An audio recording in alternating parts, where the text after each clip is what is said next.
morning and welcome back to Choccolocco Park here in Oxford, Alabama.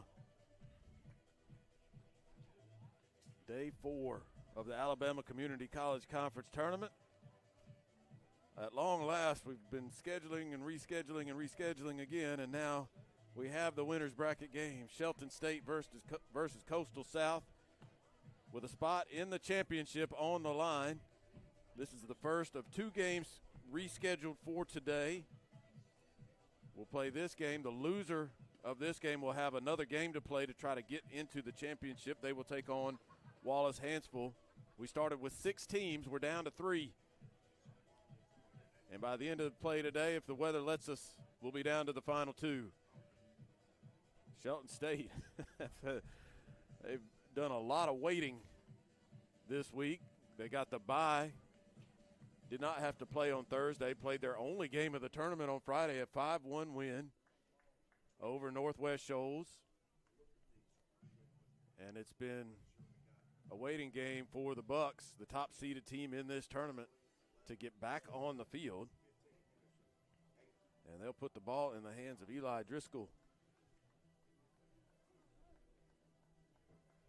Driscoll will get the start after going 7-3 during the regular season with a 3.40 ERA, 50 and a third innings, 50 hits, 21 walks, 45 strikeouts.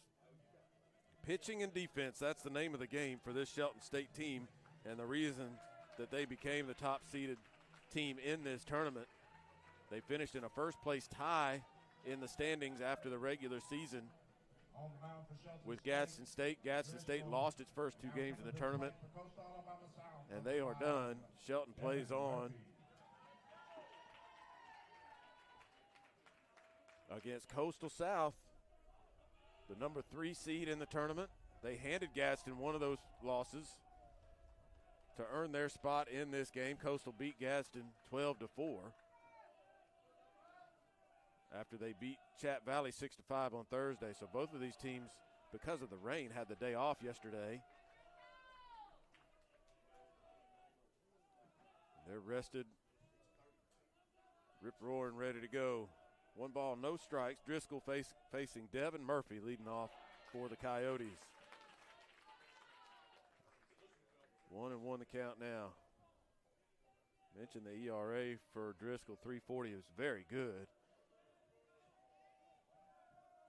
First the pitch, 1-1 foul, right side now to play 1-2. Tell you how good this Shelton pitching staff has been this season. That 3.40 ERA is one of the highest on the team. As a team, they lead the nation with a 2.90 ERA. That's coming into the tournament. That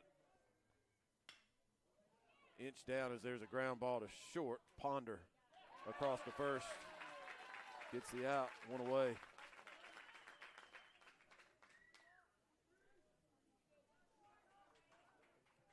After the ground down, now batting number 4, Bryce Speakman. Now Speakman.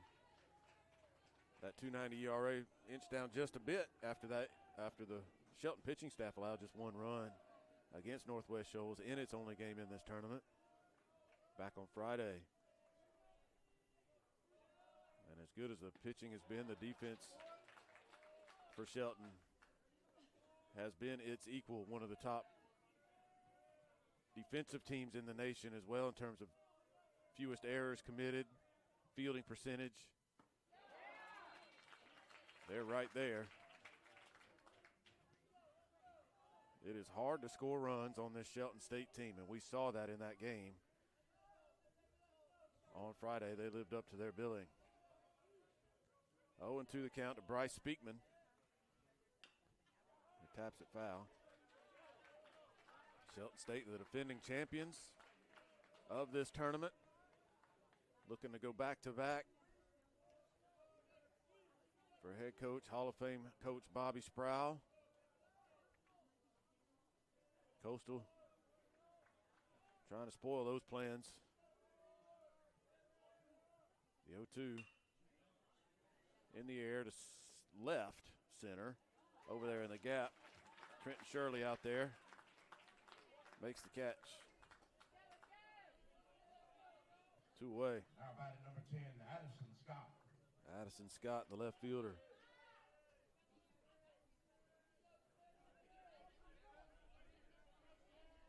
For Coastal, it was the 3 seed. They had to play that first round game, and they snuck by Chat Valley, the 6 seed, a 6-5 win in that one. They had a 6-3 lead late, and Chat Valley was able to close it down to a run and put together a threat late in that game, but the Coyotes staved off that rally and advanced to play Gaston. They run ruled Gaston. It was 12-4 in 7 innings. That's kind of, other than the rain and the fact that Shelton comes in as the 10th ranked team in the nation and all the things that Shelton has done, the story of the tournament in terms of the play here was the sort of shocking performance of Gadsden State. They, as I said, finished the season tied with Shelton for the best record in the conference. Shelton won the tiebreaker to earn the top seed. Gadsden was the 2. Not only did they lose their only 2 games, they were run ruled in both of them, 12-4 in 7 innings against this Coastal team, and then were eliminated 13-3 in 5 innings on Friday night.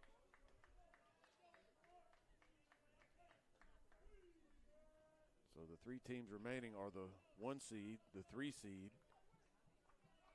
That's the 2 teams on the field right now. And Wallace Hansville, the 5 seed, awaiting the loser of this game in the final elimination game of the tournament. That will be later today. 2-2 the count to Addison Scott. So that brings you up to speed where we're at in the tournament. Glad you're with us here on JockJive. My name is Tim Altork. I've been with you all week. We were lucky to get a game in last night with all the rain that's been here in Oxford and really all over the state of Alabama. And you see some evidence of that rain and some wet spots on the field, especially out towards shortstop on the infield dirt. But for the most part, this field in pretty good shape. They've done a good job keeping it covered. It drains pretty well.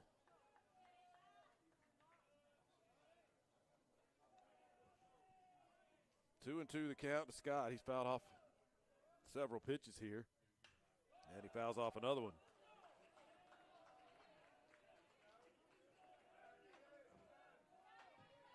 These 2 teams were at the ballpark last night ready to play, but the rain just didn't allow it. They kept pushing that start time back, hoping they would be able to get it going and get it in.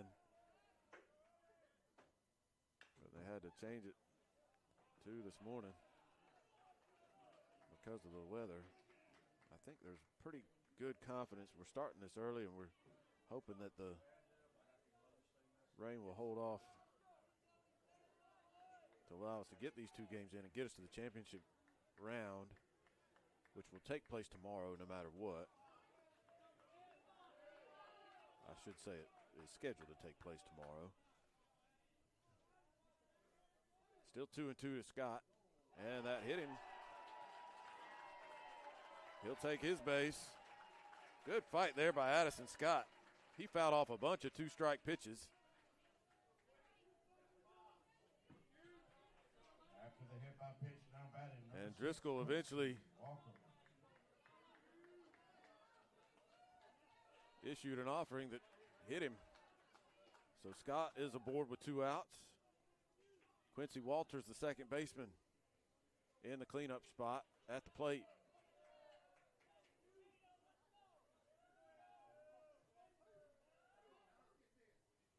He takes low. It pops away from Grant Browning, the catcher, momentarily.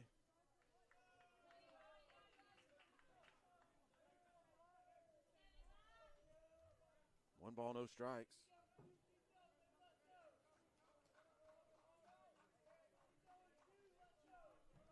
The winner gets a spot in the championship game.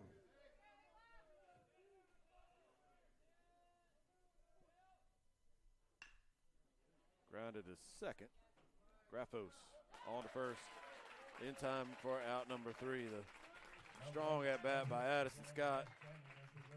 Brings on the hit by pitch, but he's stranded at first. No scores. We go to the bottom of the first.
No score, bottom of the first. Shelton State coming to the plate for the first time. First time in this game and first time since Friday.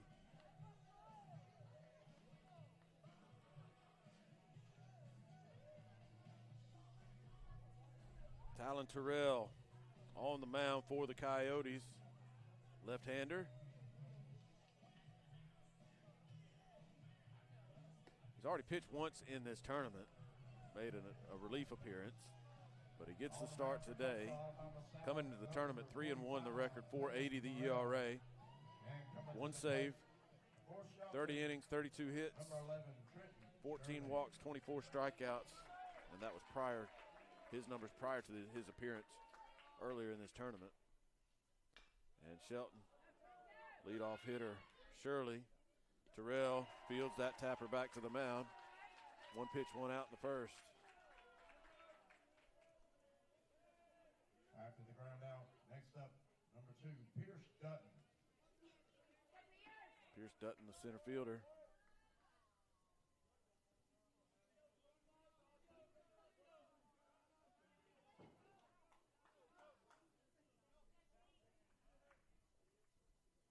Lefty versus lefty, little sidearm. 3-quarter delivery from Terrell. Delivers a strike. It's 0-1.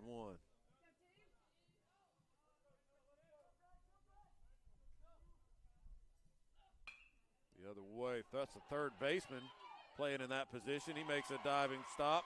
Gets to his feet. Joseph Stevens with a nice play to get out number 2.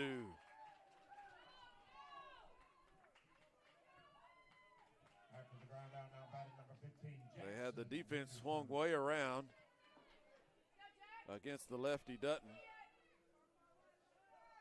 And a nice defensive play by Joseph Stevens. 2 up, 2 down here in the first, and Jackson Henderson, the DH at the plate, swinging at first pitch, fouls it away.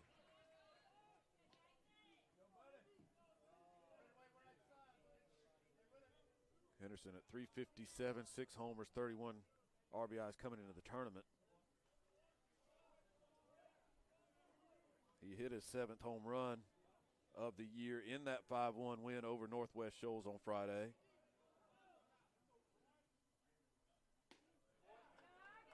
And he drove in 4 of the 5 runs in that game. He had that 2-run home run and a pair of sacrifice flies. Officially 1 for 2, 4 RBIs for Henderson in this tournament. He struck that one well, and it ate up Quincy Walters.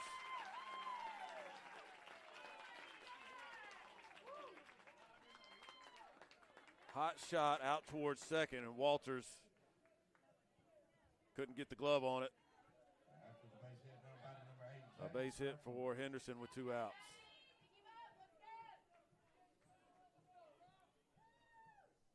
Now Graffos.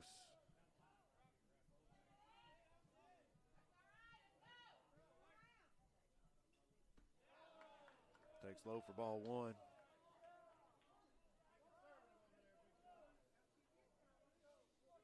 Graffos in that cleanup spot. 350 the average, 2 homers, 37 driven in. He hits one down the line to left, foul ball.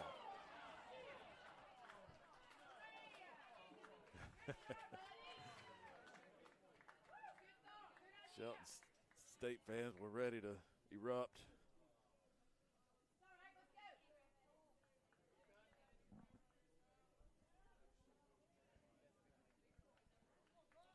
Shelton, one of the top programs in this conference, and they always bring a good crowd over from Tuscaloosa. 1-1. He goes that way again, and that's easily fair. A base hit into left. Nice, easy swing by Graffos. Gets a base hit to left field, first and second now with 2 outs. And Grant Browning, the catcher, did not play in that first game on Friday. Lawson Neal was the catcher in that one. Browning getting the start. 408 the average. A home run, 19 RBIs for Browning on the season.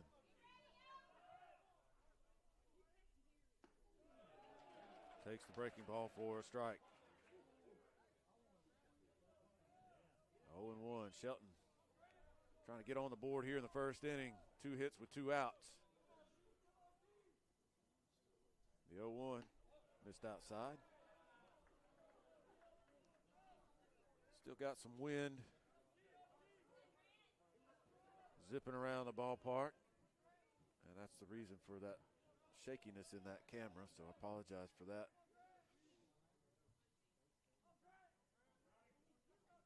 The 1-1. Nice breaking ball in there for a strike. 1-2. Terrell trying to strand those runners.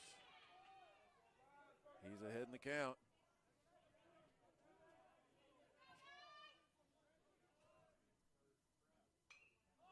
Left that one up. It's popped. Going to get out of play foul. Still 1-2.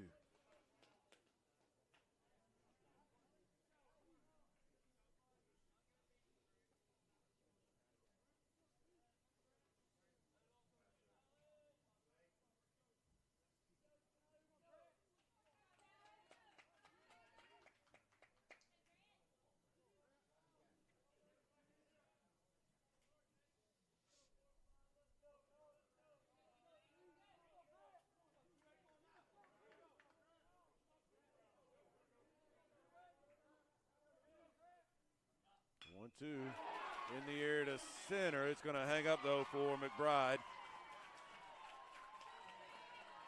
And that is out number 3. So Terrell does strand the runners. A couple of 2-out hits. Nothing more for Shelton in the first. No scores. We go to the second.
No scores. We go to the second.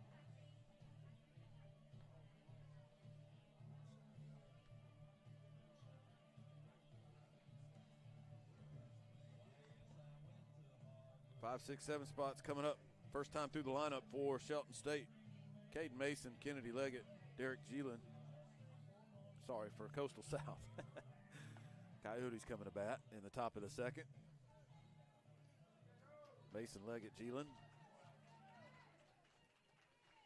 Back on the mound for Shelton State, number 33, Eli Driscoll.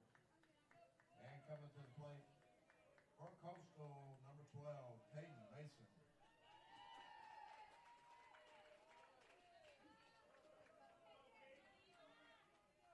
Caden Mason has had a very good tournament.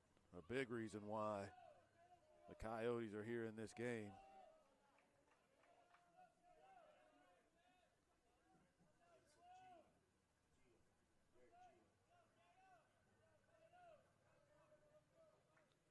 Mason went 2 for 3 with a homer and 3 RBIs in the opening win against Chat Valley. His 2-run home run late in that game proved to be the difference in the game. He made it 6-3 with that home run, but those 2 runs proved to be important as Chat Valley closed to within a run in that 6-5 Coyotes win. Mason behind in the count 0-2 against Gadsden. Mason went 1 for 3 with another home run, a 3-run shot in that game. So 2 home runs, 6 RBIs in 2 games for Mason in this tournament. And he takes a ball on the 0-2. 1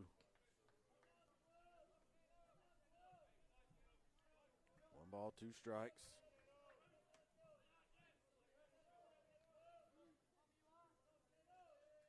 It's going to be tough to get a ball out of here to left field today, just as it was last night. Swing and a miss.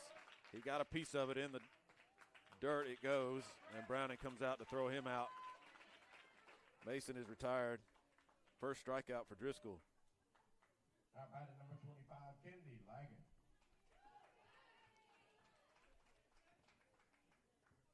You look out there in left field, that big American flag hanging off the fire truck, blowing straight in from left.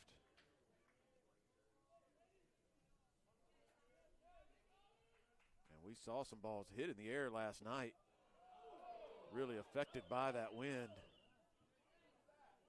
So much so that the left fielder playing those balls had a hard time fielding them, reading where that ball was going to land. The wind pushing it back in, so it's going to have to be an absolute smash to get through that wind and over the fence this morning and into this afternoon. Kennedy Leggett at the plate for the Coyotes in a 1-1 count. Had a double in 4 trips.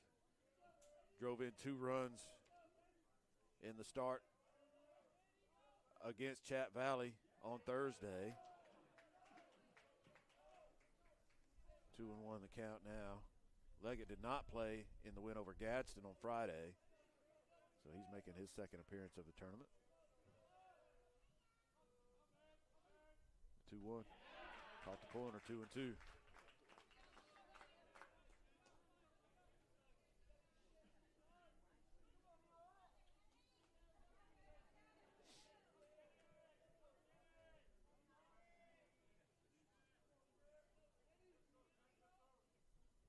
The 2-2 pitch.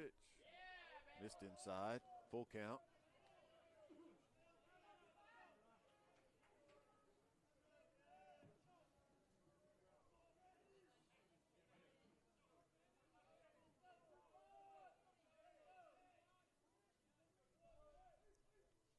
To Leggett. Tipped it into the mitt for strike 3. Leggett a little confused by that call. He didn't think it hit his bat. After the strikeout, now batting number 13, Derek Geelan. But he is out on strikes. Back-to-back strikeouts for Driscoll, 2 away in the second. And the shortstop, Derek Geelan.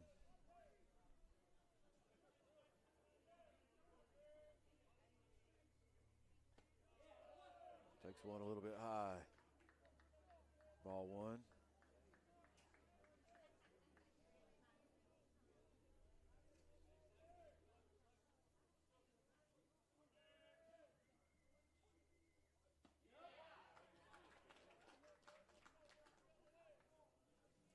Sheelan 2 for 7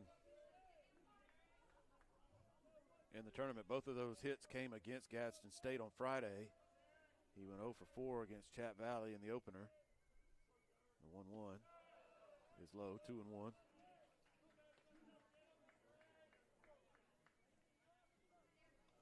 Sheelan with 2 runs driven in with a pair of hits against Gadsden. Batting in that number 7 spot today. And a strike evens the count, 2-2.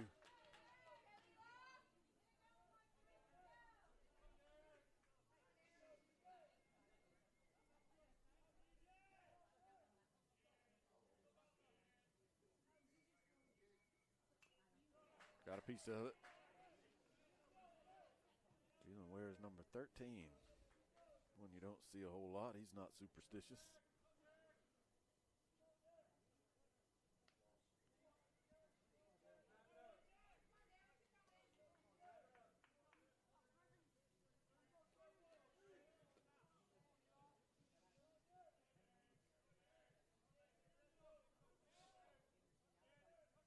The 2-2 from Driscoll.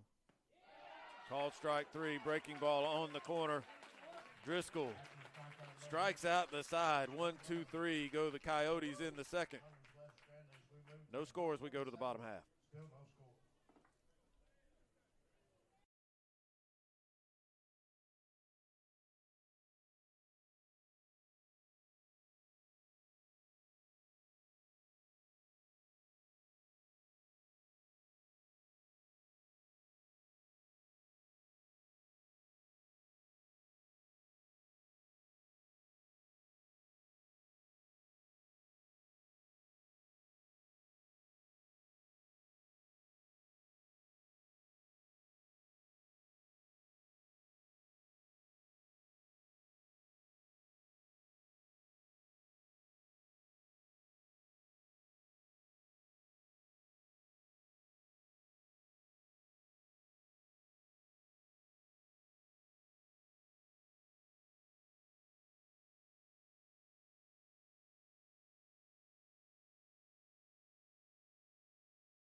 Go any further without wishing all the mothers a happy Mother's Day here on this Sunday.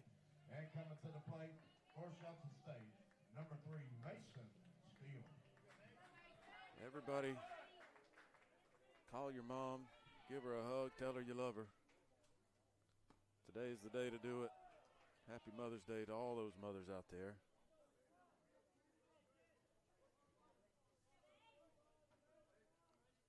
We're in the bottom of the second, no score.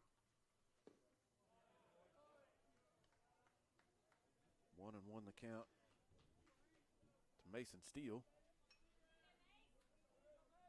6, 7, 8 spots in the order.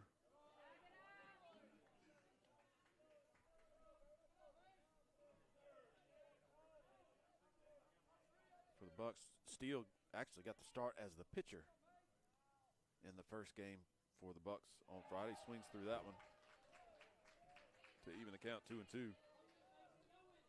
And Steele put in an outstanding performance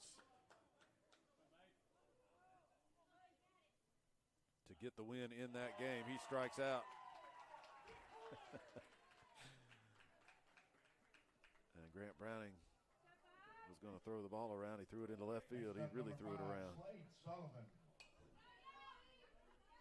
First strikeout for Terrell.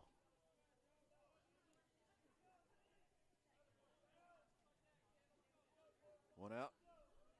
In the second, Slade Sullivan, the third baseman, at the plate. Tap foul.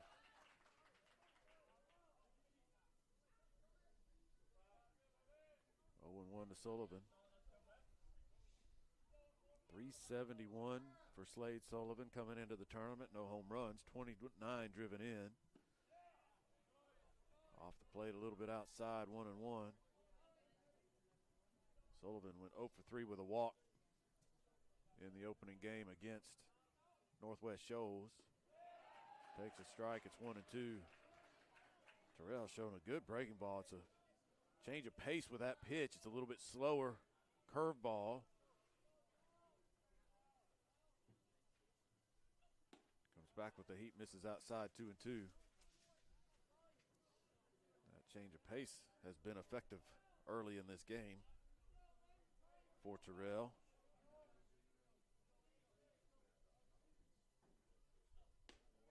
Missed again with the fastball. Full count.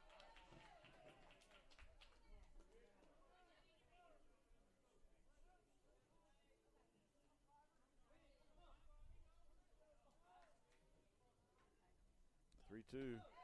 There is that breaking ball. Home plate umpire says it missed a little bit outside for ball 4. After the walk to Sullivan, now batting number 7, Brady Wall. Now the first baseman, Brady Wall. Number 8 spot in the lineup. Wall at 306. 3 home runs, 27 RBIs coming into the tournament. Takes low. Wall was 0 for 3 in the game on Friday, looking for his first hit. Lays off that curveball, 2-0.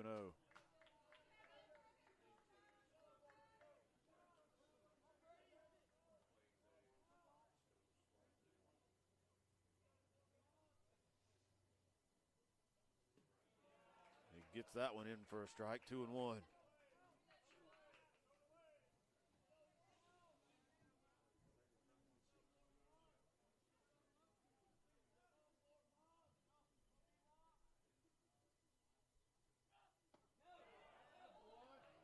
Left that one high, 3-1.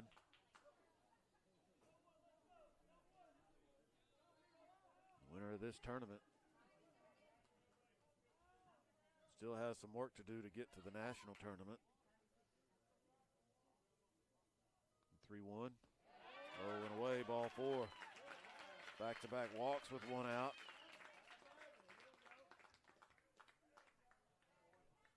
Runners first and second. Number 12, Paxton Ponder at the plate. Ponder at 317 with 2 homers and 12 driven in coming into the tournament. Went 2 for 4 on Friday with a couple of base hits. Takes a strike.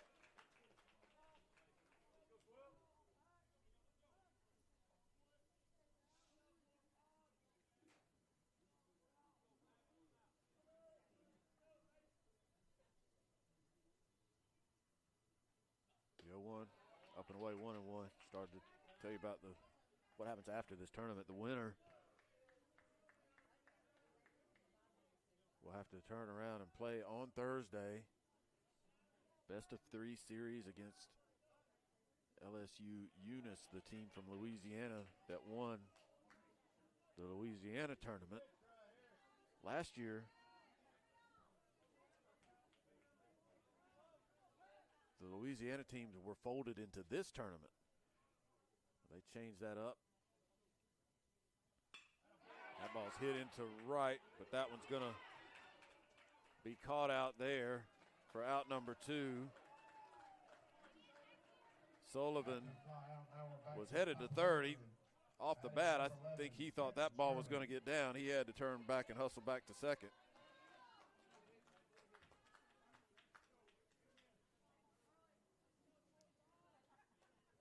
Two outs in the inning.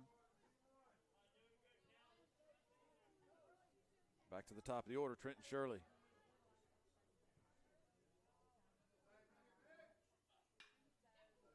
In the air, down the line, and foul, out of play.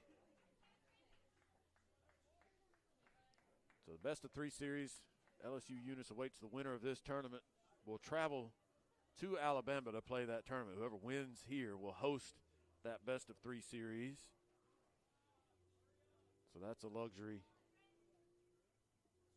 for the winner, as this tournament was supposed to finish today. It's not going to. So there will be an extra day as that ball's sent into center field, right past the pitcher. The throw to the plate is up the line. A run is in. It's 1-0 Bucks.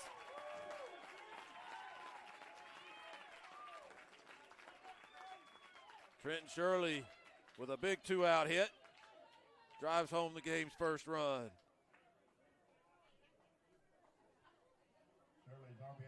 Stopping at second, Brady Wall.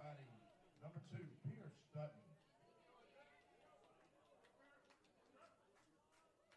That one went right past Terrell. He stuck his glove out, hoping to get lucky, but it zipped past him and into center field. Bunt laid down. Terrell gonna field. Throw it up the line and into right field. 1 run in. They'll hold the other runner at third. It's 2-0.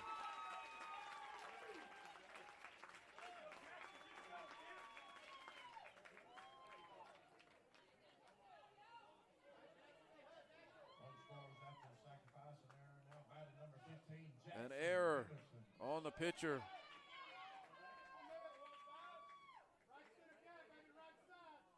Shirley around to third. Terrell took a little crow hop when he picked up that ball. And I think when he realized he didn't have as much time as he thought, he rushed that throw and airmailed it. Pitch is inside for ball 1 to Jackson Henderson, who had a base hit his first time.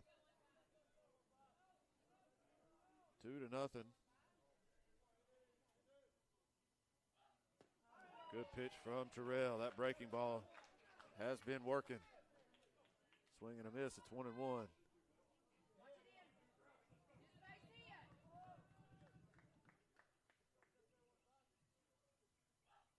Missed outside. 2-1.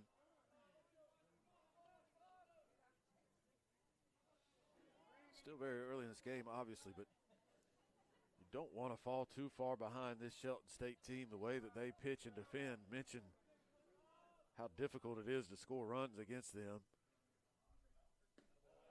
Another good breaking ball on the corner for strike 2.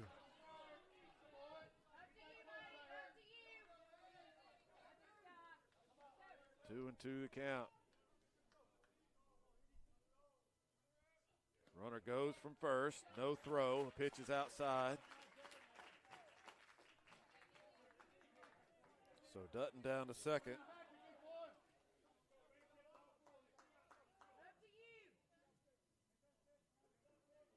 In scoring position now for this full count pitch.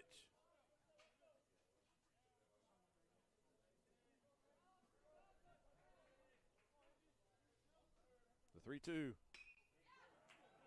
Lifted to right pretty deep. Speakman going back, looks up and it's gone. An opposite field home run for Jackson Henderson. And it's 5-0.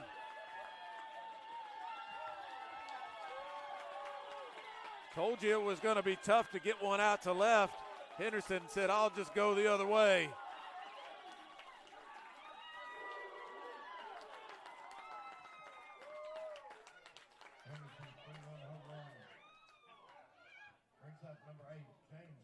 A 3-run shot, all the runs across in this inning. 5 now with 2 outs. Second home run of the tournament for Jackson Henderson. 8th of the year.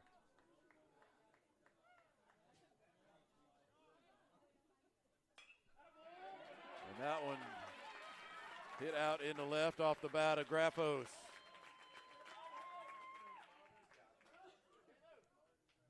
He tries to get the machine cranked up again.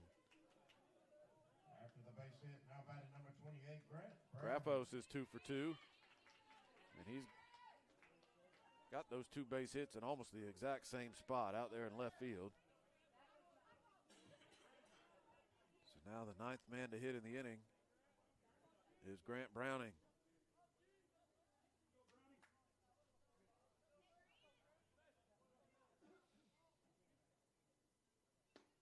He takes a strike at the knees, 0-1. Browning flied out to center his first time.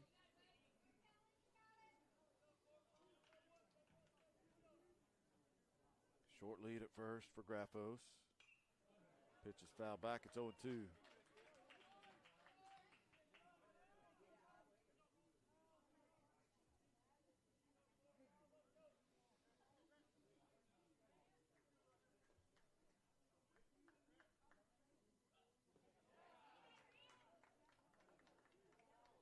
That one missed low. Tried to get him to chase on the breaking ball. It's 1-2.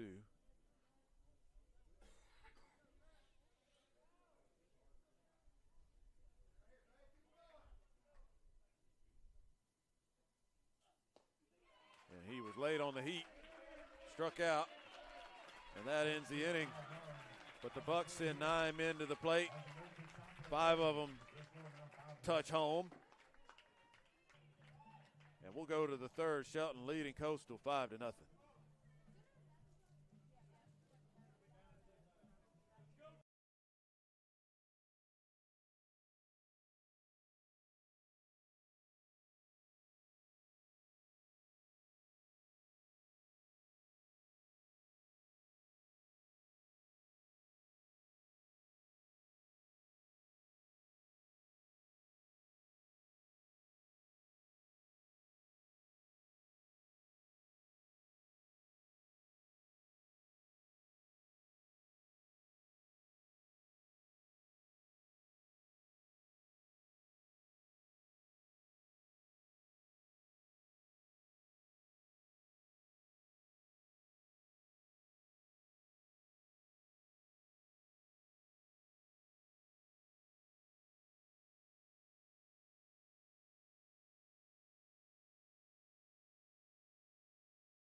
Five to nothing our score after a 5-run second inning for Shelton State.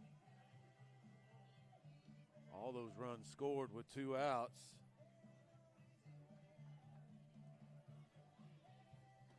The big blow, the 3-run home run by Jackson Henderson. Eli Driscoll back on the bump for Shelton State. And a comfortable lead Number 7.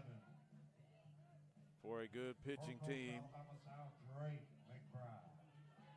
The good news for Coastal is it's early in this game. You can chip away.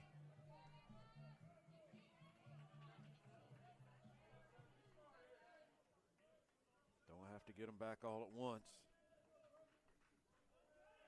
Driscoll to face the 8-9-1 spots in the order. McBride, Stevens, and then Murphy as the Coyotes seek their first hit of the game. 1 ball, no strikes to McBride. That one's low, 2-0.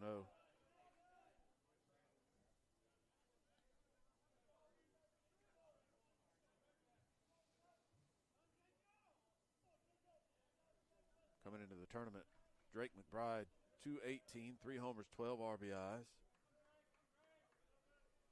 2-0, chopped to third. Sullivan charges, throws on the run, and gets his man for out number 1.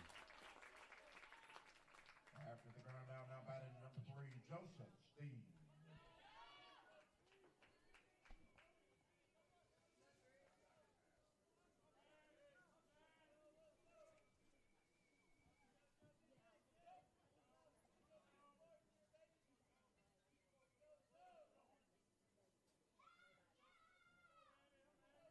Now Joseph Stevens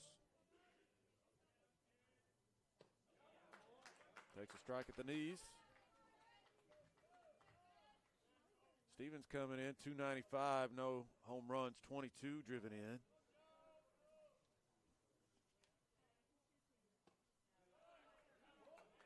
And another strike to him, it's 0-2.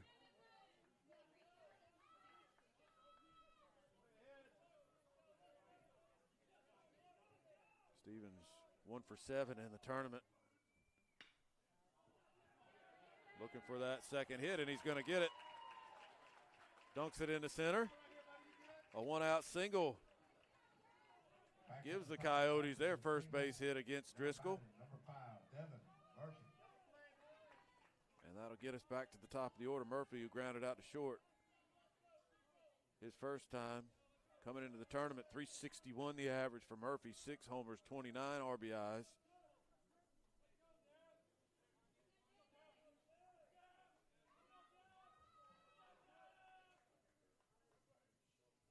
He's got 3 hits in the tournament. Runner bluffs from first, goes back. Pitches a ball.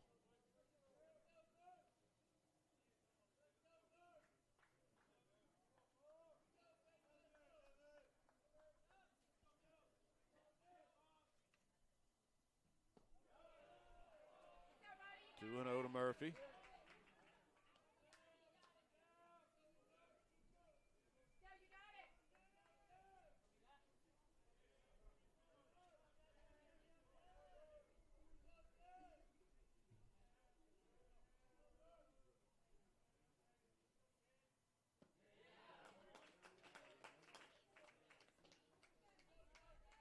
Two and 1 on that called strike.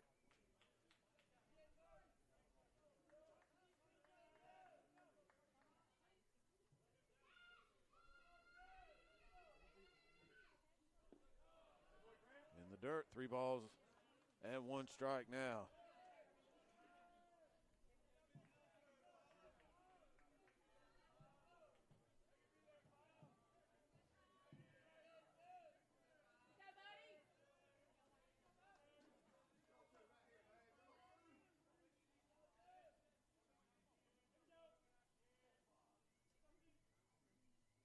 The 3-1. Grounded to third. Sullivan to second for 1. On to first, not in time.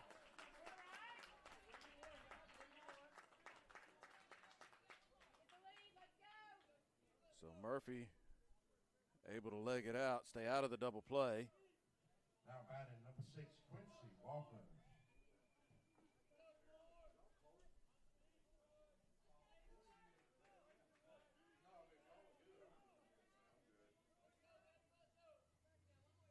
Speakman at the plate.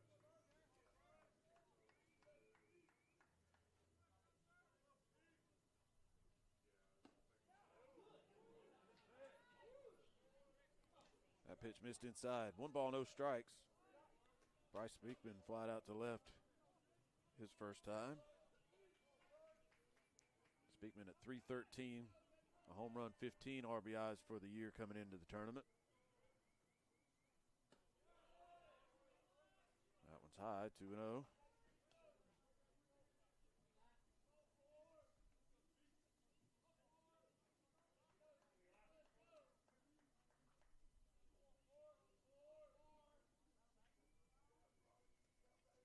He's had a good tournament to this point. 5 for 8 in the 2 games. Takes a strike, it's 2-1.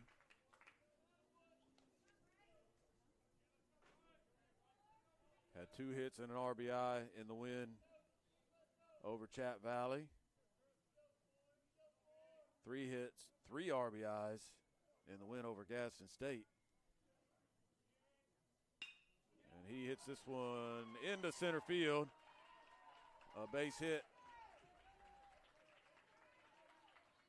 So runners first and second with 2 outs. He continues his good work at the plate, does Speakman.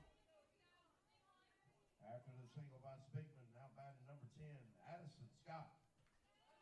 And it's worth pointing out here, Devin Murphy is running with a limp. We saw them substitute for him late in the game against Chat Valley. And that may be, those 2 things may be related. Check swing, he did go around as Murphy hobbles down to third. Speakman to second as the ball pops away. It's strike 1 to Addison Scott, who was hit by a pitch his first time.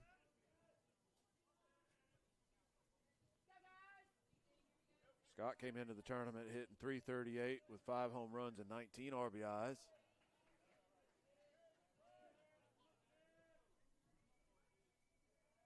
The 0-1.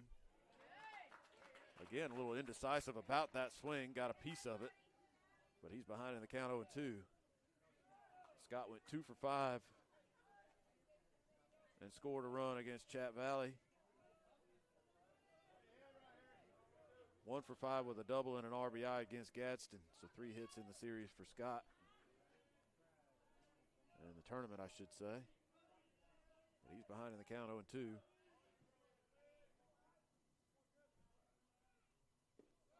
Takes that one low. A run scoring opportunity. You want to cash these in if you're the Coyotes. We saw Shelton do it with 2 outs. See if Coastal can answer here. A ball and 2 strikes, outside 2-2.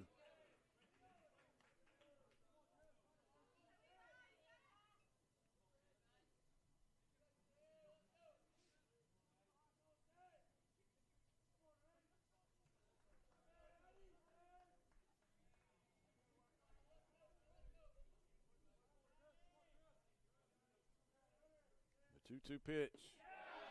Low, ball 3. Bucks fans wanted the strike call. 3-2.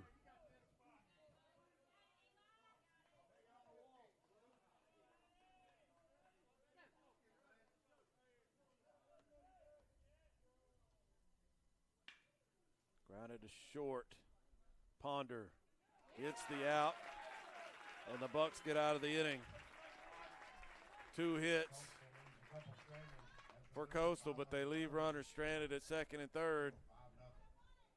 5-0 our score as we go to the bottom of the third.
And coming to the plate for Shelton State, number 3, Mason Steele.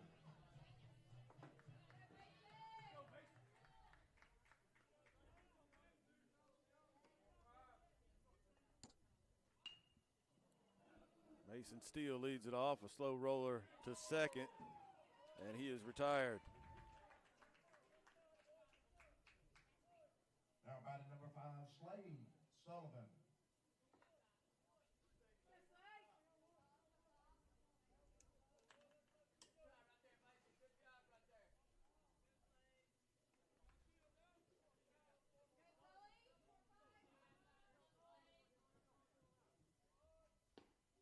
Sullivan shows bunt, takes a strike.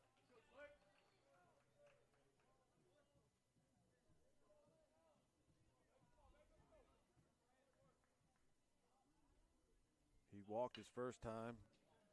Going to chop one out to short. Geelan across in plenty of time for out number 2. After the ground out, now batting number 7, Brady Wall. Terrell looking for a bounce back inning after he gave up 5 an inning ago. Off to a good start. 2 up, 2 down here in the third. Brady Wall, the number 8 hitter.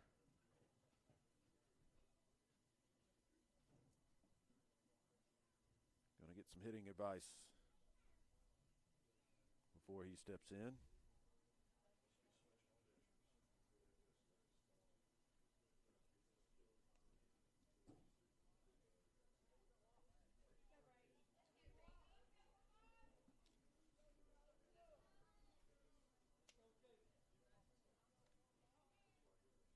That conversation is over. And Wall Steps into the batter's box. 2 outs in the inning. Takes a strike.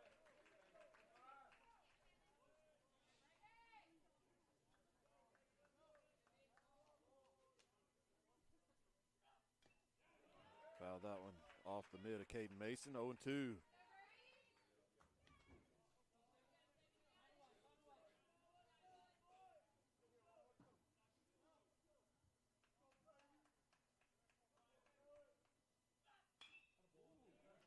Fouled out of play. Still no balls, 2 strikes.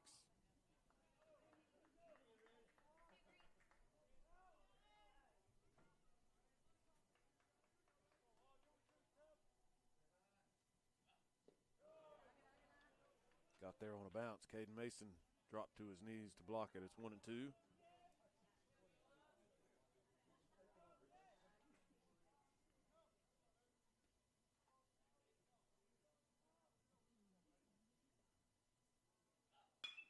Right back where it came from, into center field. Terrell had to tap dance around that one to avoid getting hit. A single to center for Brady Wall with 2 outs.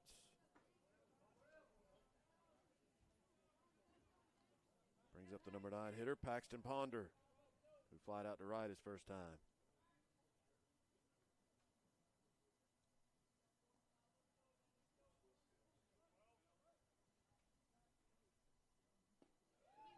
There's that breaking ball from Terrell, called strike.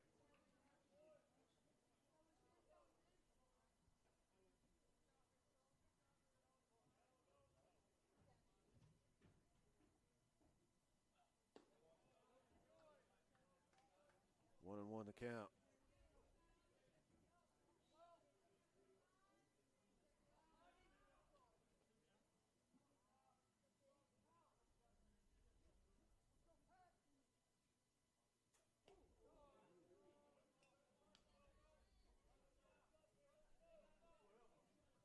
Two balls and a strike now to Ponder.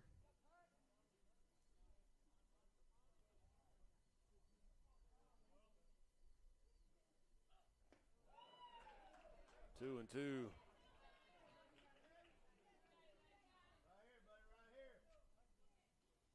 Terrell has used that curveball to great effect. See what he goes with here. 2-2. Heat up and in, full count. Wall will be off and running from first.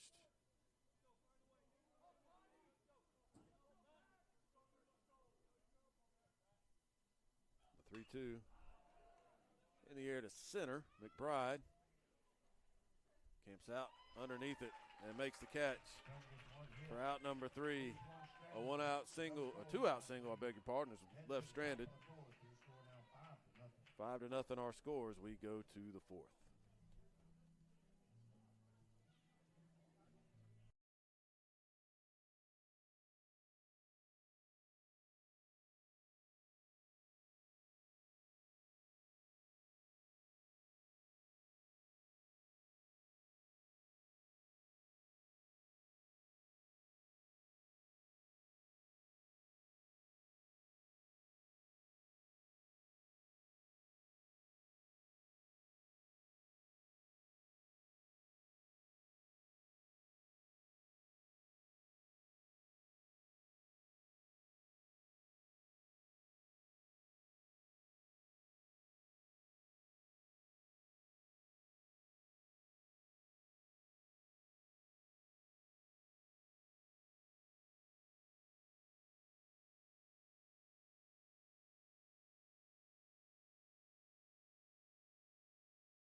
5-0.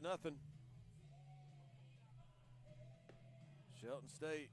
Back on the mound for Shelton All State. 5 of those runs in the second inning. Driscoll now coming to the plate. For Coastal Alabama South, number 6.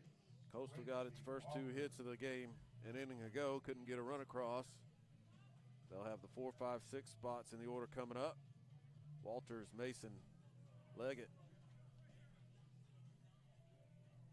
against Eli Driscoll.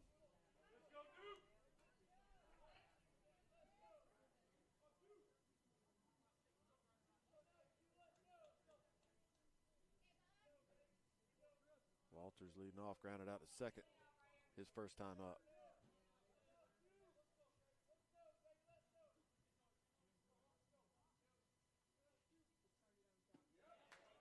Takes a breaking ball for a strike. 0-1 the count.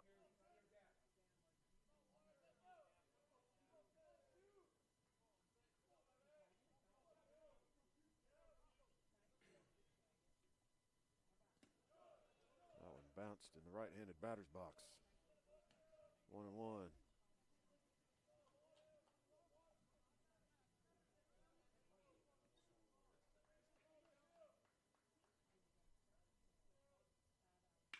Back up the middle and into center field. A base hit for Quincy Walters to start the 4th.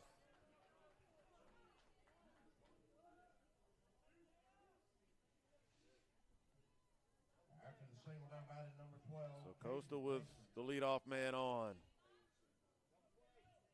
And a good hitter at the plate, Caden Mason. Told you already, 2 home runs in this tournament.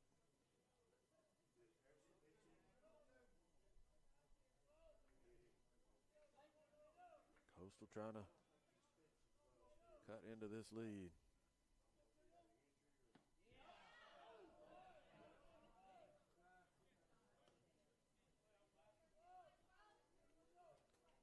See something unusual. Look at the batting gloves for Caden Mason. They've got that loose material around the wrists, almost like a pair of gardening gloves. That's something you don't see a whole lot. I've never really seen gloves like that. Looks like the material on the fingers is the same. It's as you normally would have with batting gloves.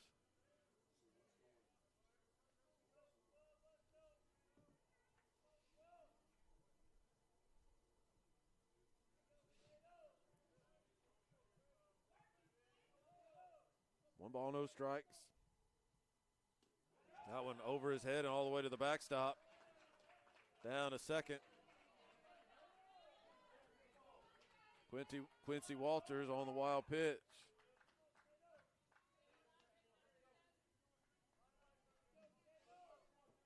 So a runner in scoring position with nobody out. And nothing Grant Browning could do on that pitch. That sailed on Driscoll. Browning not able to get up out of his crouch. Catch that ball. It's too high.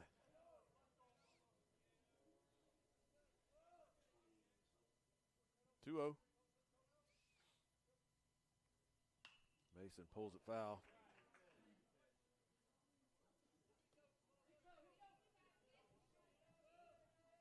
Two balls and one strike.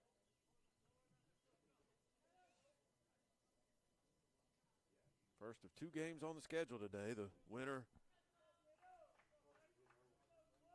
can put the feet up and get ready for the championship game. The loser will play in that second game. Wallace Hansville, the team awaiting.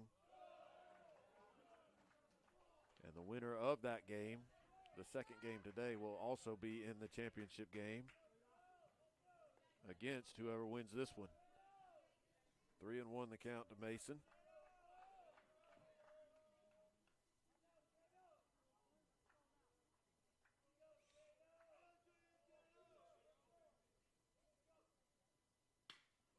He hits one in the gap to left center, but over there to get it is Dutton. The runner tags, then stops, and will stay at second.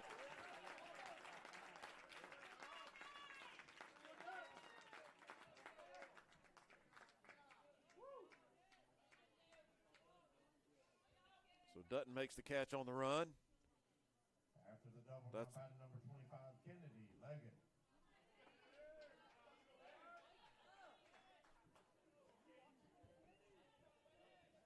one out in the fourth, and Leggett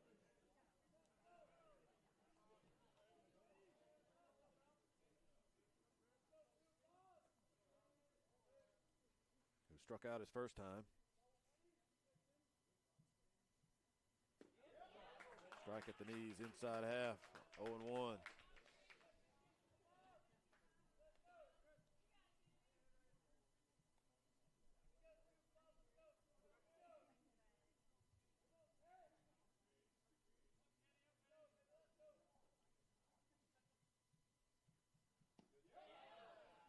Leaves that one alone. Over but low, 1 ball, 1 strike now to Leggett.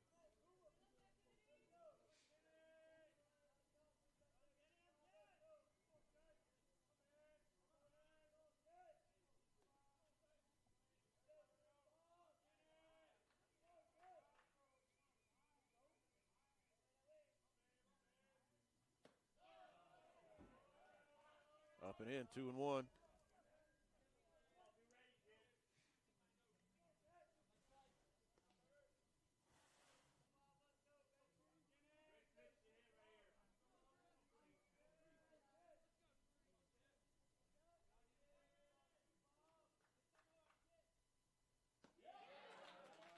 Called strike, 2-2.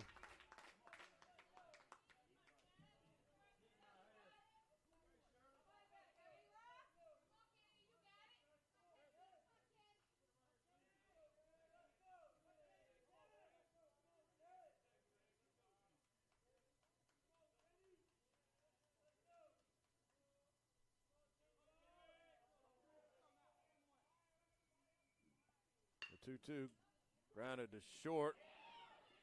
Ponder stayed with it. Did not field it cleanly initially, but picked it up in time to throw out Kennedy Leggett at first. After the ground out, now batting number 13. No panic and Ponder on that play. Runner to third. 2 outs now in the inning. And Geelan at the plate. Hits one to center. And Dutton is there to put it away. So again, Coastal gets a runner to third with 2 outs, but not able to get the hit to get him home. 5-0 our score as we go to the bottom of the fourth.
Number 11, Trenton Scherr.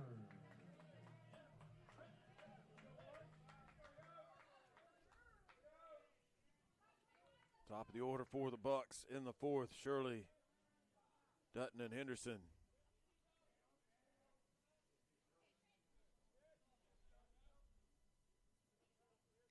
Shirley one for 2. A base hit and RBI his last time up in that 5-run second inning.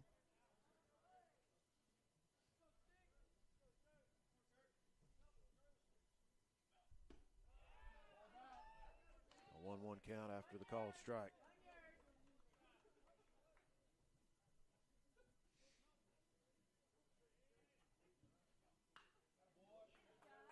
hard, but way out in front, foul, out of play, 1 and 2. Is it 1 and 2? 0 and 2.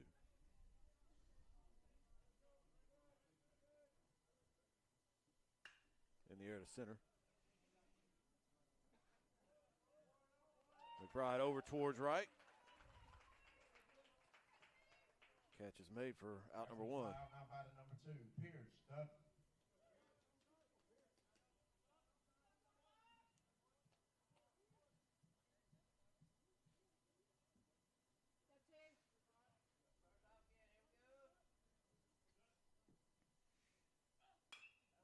Grounded to second.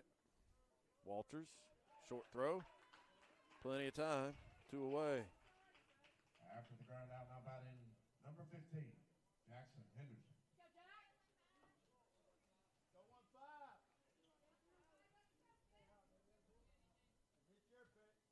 If you're Coastal, you like to see Jackson Henderson up with nobody on base.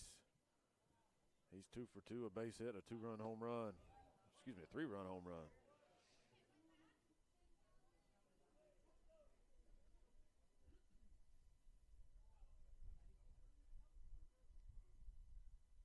The 0-1 misses high.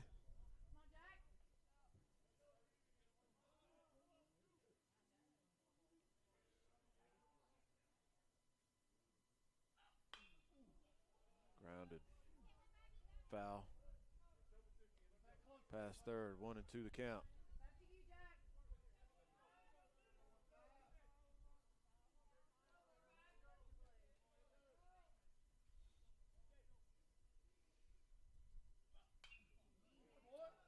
Foul out of play.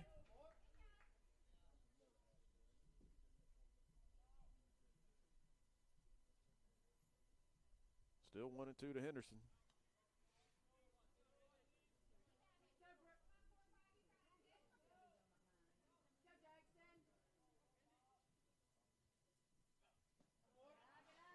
Takes that one low. 2 and 2.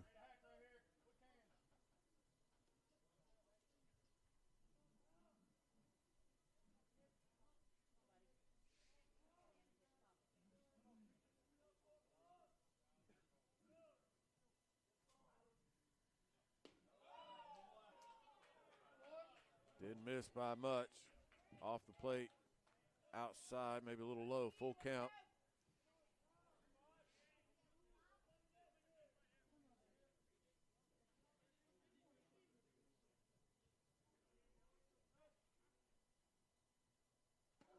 And he walked him.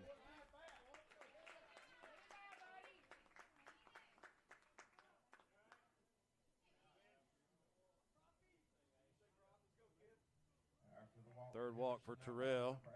Comes with 2 outs in the 4th. Graffos at the plate. He's 2 for 2, a couple of base hits. Takes a curveball for a strike. 0 and 1.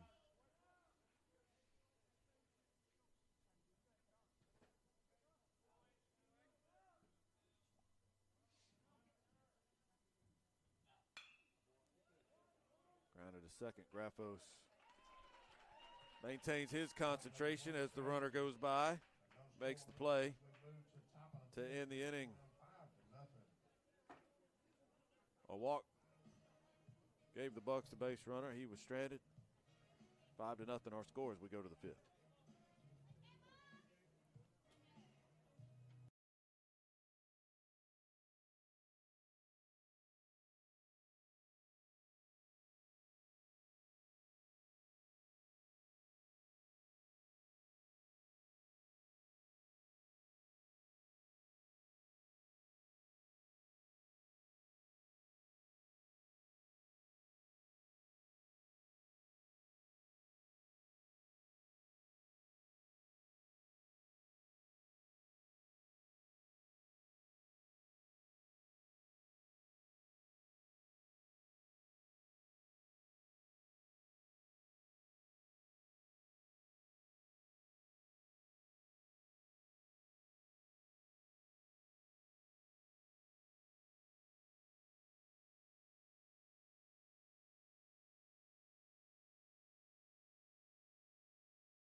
Shelton with a comfy 5-0 lead. Driscoll. And coming to the plate for Coach Alabama. 8-9-1 spots coming up for Coastal. McBride. Top of the 5th.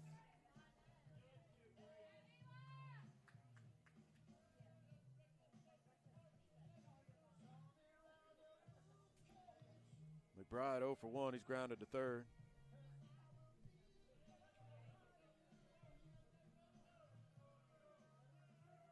Coach J.D. Pruitt making his way to the third base coaching box.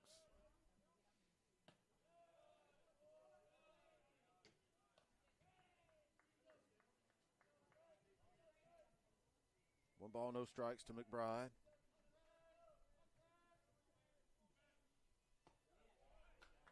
That's in there, 1-1.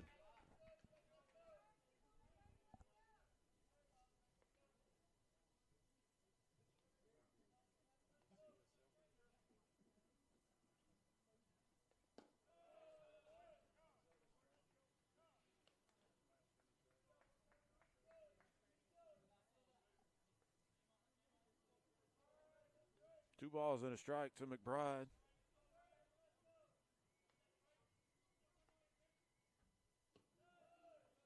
Three and one now.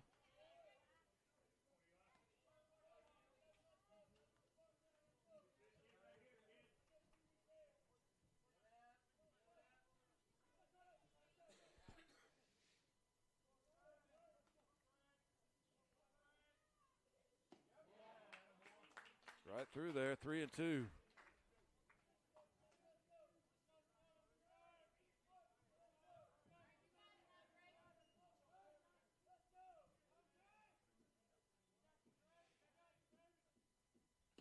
Struck him out.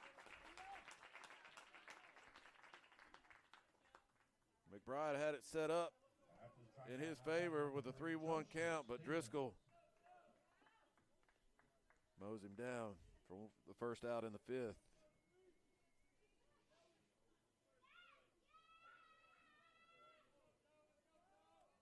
Now Stevens a base hit his first time.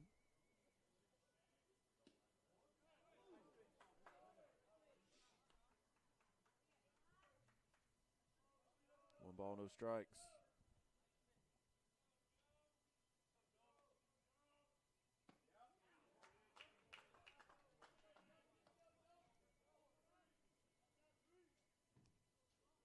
One and one now.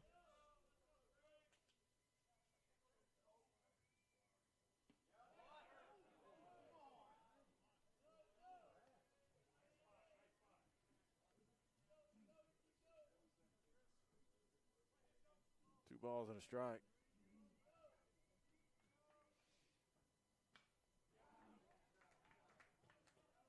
Fouled out of play, 2-2.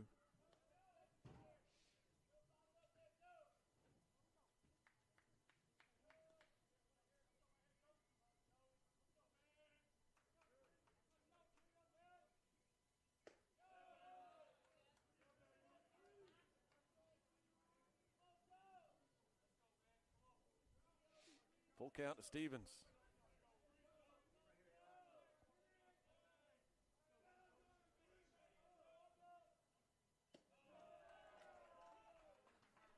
And Driscoll loses him. A one-out walk. After the walk, now back to the top of the order, number 5, Devin Murphy. Driscoll will get a visit.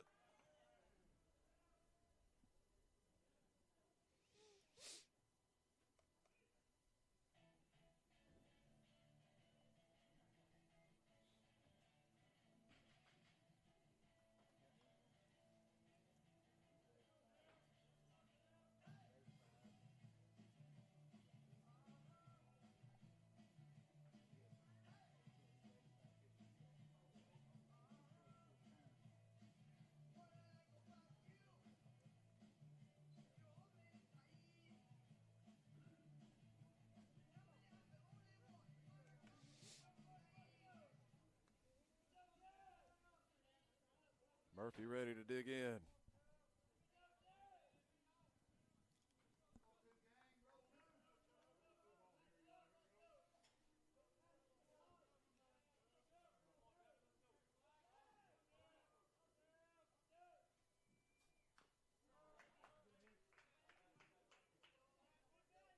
Tapped at the plate, foul for strike one.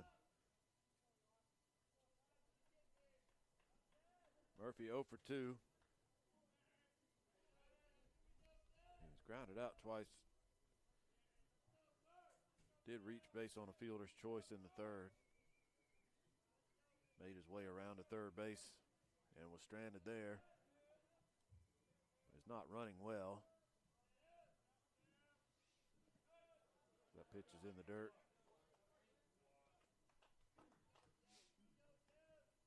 Part of the reason why Murphy not playing in the field, playing as the DH today, they can't afford to have his bat out of the lineup, even if he is hobbled. But if you watched him run the bases in the third inning, it's a difficult task for him right now.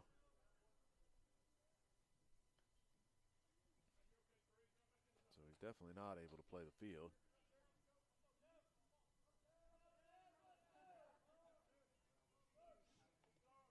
1-1. Inside corner called strike 1 and 2.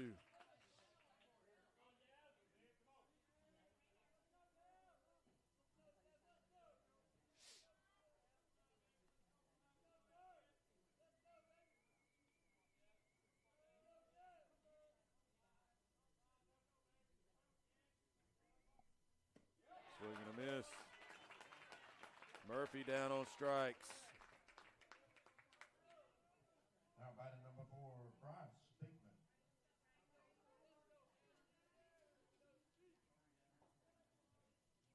Fourth strikeout for Driscoll. Second in the inning.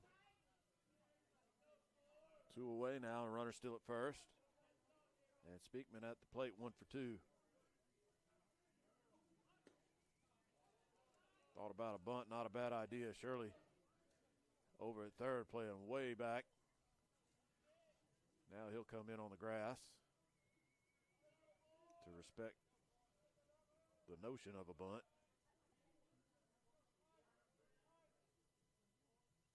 Speakman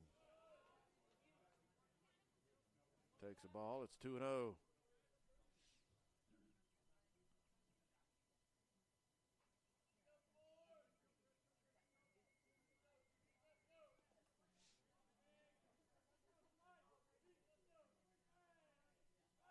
Throw to first.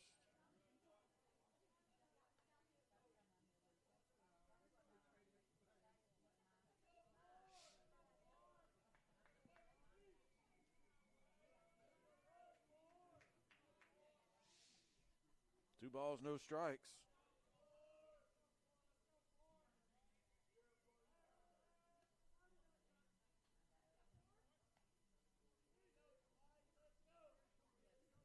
Those of you that were with me yesterday, or maybe it was the day before, I don't know. It's all running together, but told you about the killdeer bird that is nesting under one of the trees out behind left field. Happy to report that she is still out there, dedicated to those eggs on the ground underneath that tree. Ball 4 to Speakman. Second walk in the inning. Runners first and second now. And we are going to get a pitching change as Coach Bobby Sproul moseys his way out to the mound. Tell you about the new pitcher for the Bucks when we come back.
Pitcher for the Bucks, right-hander J.D. Wilkins.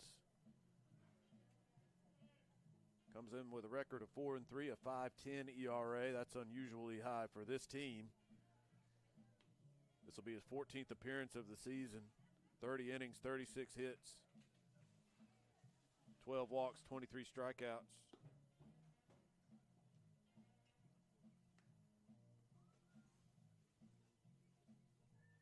And while he finishes his warm-ups, I'll finish my tale of the killdeer bird. So if you weren't with me the other day, I get to walk back and forth between the press box and center field to check on my camera in between games, and noticed on the first day on Thursday that bird was sitting on the ground. You don't just normally see a bird just sitting there on the ground like that. So it registered with me. Came back the next time I made that trip out there, was still there, and realized it was nesting. So I did some research. I had never seen a bird nesting on the ground like that. But that's what the killdeer does. And this killdeer mother hen picked that spot under a tree out in left field.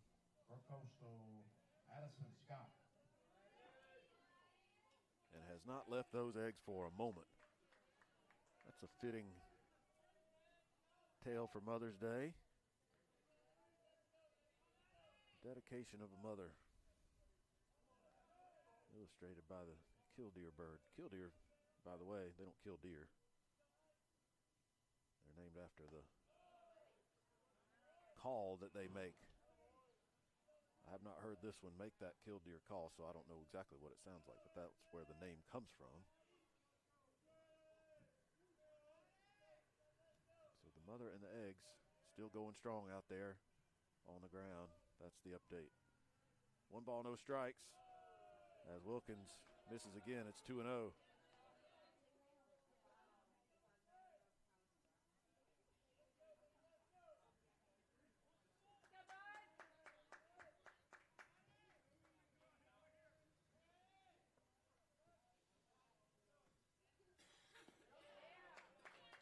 He gets a strike in there. It's 2-1.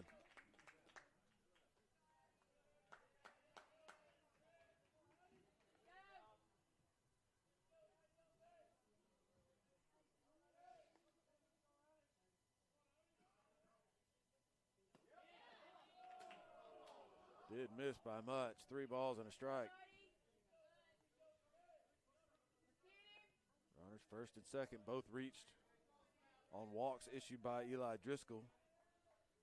Driscoll now out of the game. Wilkins. He issues a free pass, and the Bucks have walked the bases loaded.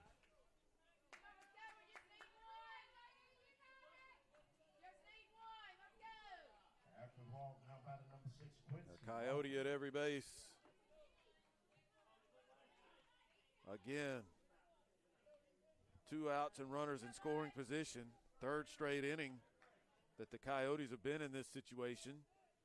Have not been able to get the hit to make it pay off.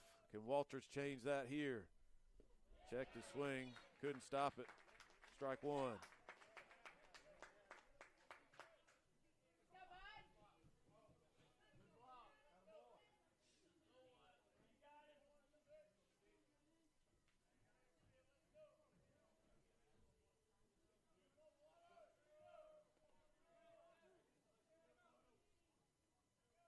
The 0-1, laid off of that one. Bucks fans wanted a strike call.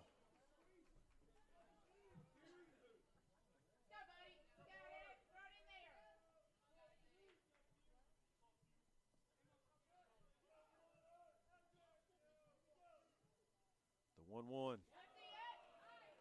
Miss low, 2-1.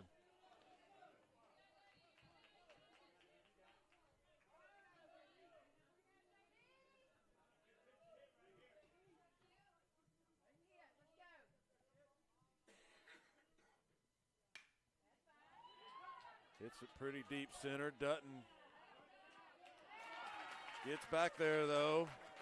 Had to hustle and then was able to slow down. Shy of the warning track. And again, base runners aplenty for the Coyotes, but no runs across. They leave them loaded. Bottom of the fifth coming up, 5-0 our score.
Back on the mound for Coastal, number 45, Taylor Terrell. And coming to the plate for Shelton, number 28, Grant Browning.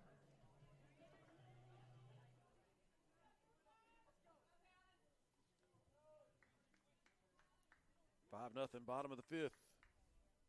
5, 6, 7 spots in the order for the Bucks. Browning, Steele, Sullivan. Browning takes low and in.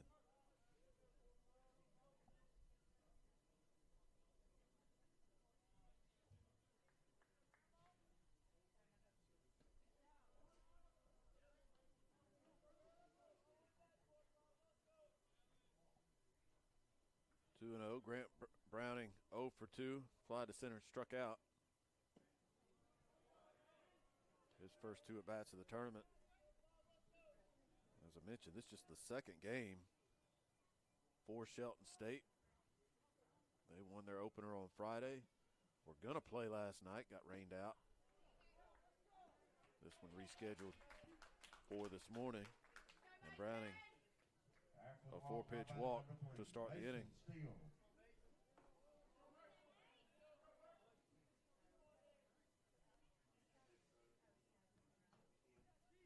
Fourth walk for Terrell. Get a runner for the catcher. Number 10, Lawson Neal.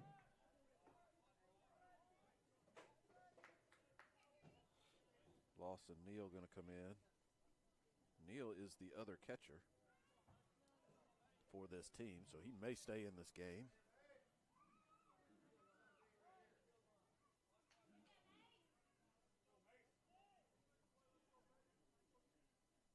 Mason Steele at the plate. Going to try to bunt him over. Good bunt down the third baseline. Fielded and thrown. Good play. Throw back to second. Neal stumbled, and he is out. Heads up play at first by Kennedy Leggett.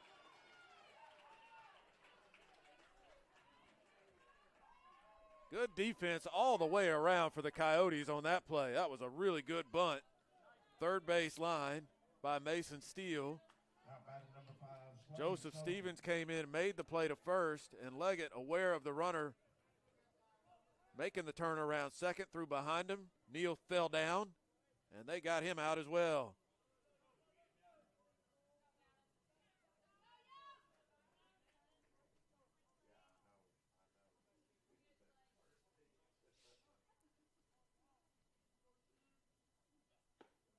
One and one to count now to Sullivan.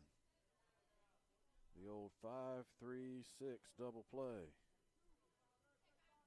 Gets us to 2 outs in the inning and empties the bases.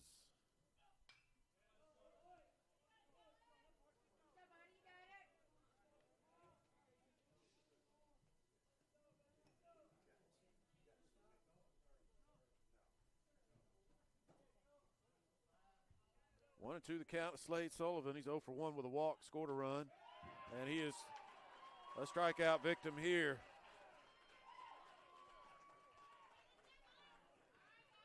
A little energy from the Coyotes after a good bottom half of the fifth, a good defensive play. A called strike 3.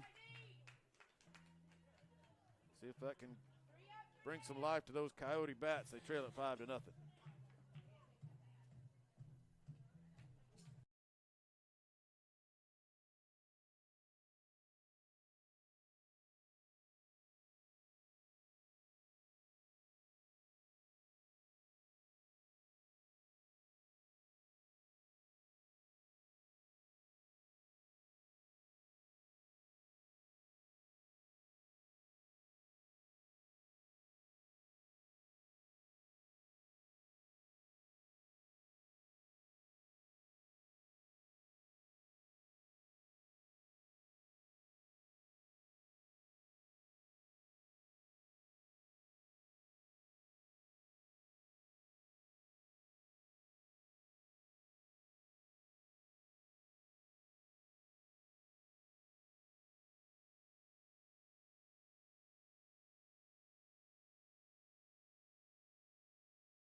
Austin Neal does stay in the game. He'll take Browning's spot behind the plate as we start the 6th inning.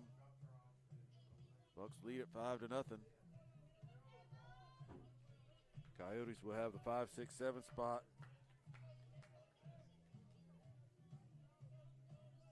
Caden Mason, Kennedy Leggett, Derek Geelan, the 3 due up. J.D. Wilkins, and coming to the plate, number 12, Caden Mason.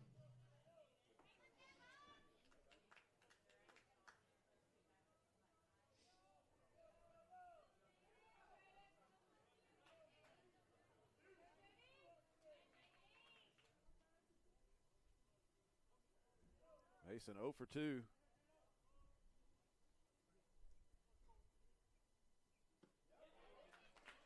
Takes a strike.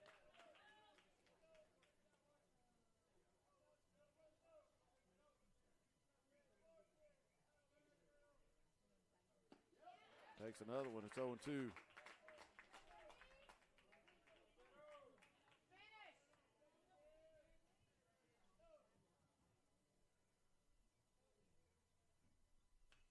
Foul back.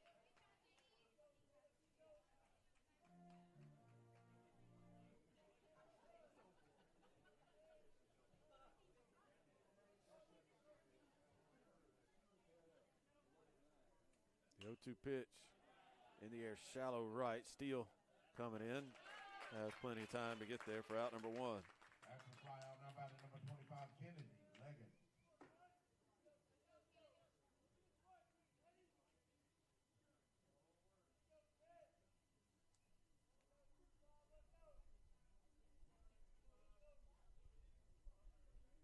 Now Leggett 0 for 2. Strikeout and a ground out.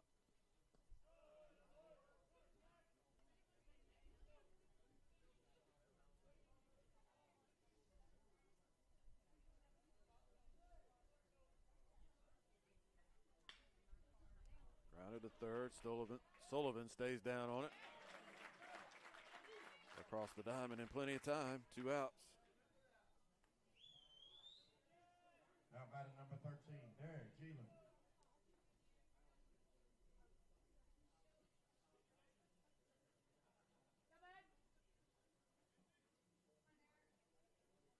Now Geelan takes low and away.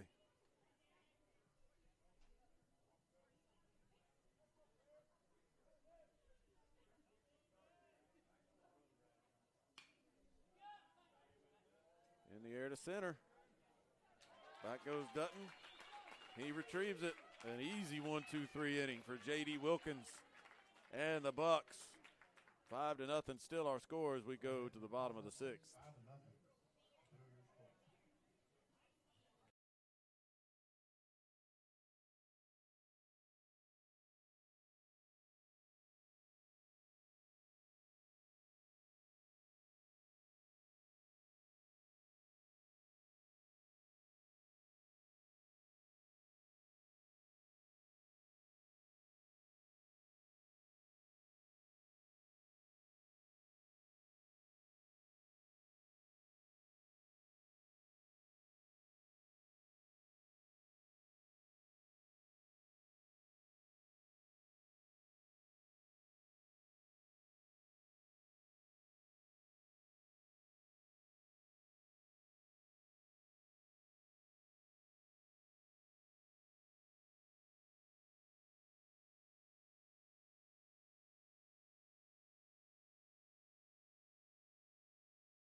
And coming to play for Shelton State, number 7, Brady Wall. 8-9-1 spots for the Bucks in the 6th, leading at 5-0. Wall, Ponder, and Shirley.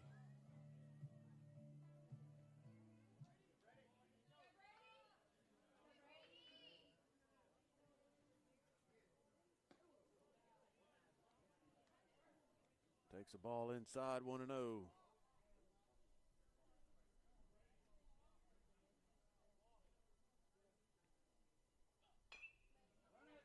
Tap back to the mound. Terrell waits for the high hop, makes the throw to first.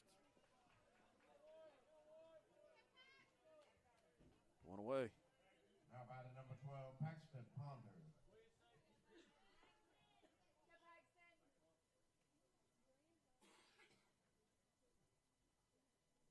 First time they retired Brady Wall. He was 1 for 1 with a walk before that tapper back to the mound. Strike call to Ponder. 0-1 the count.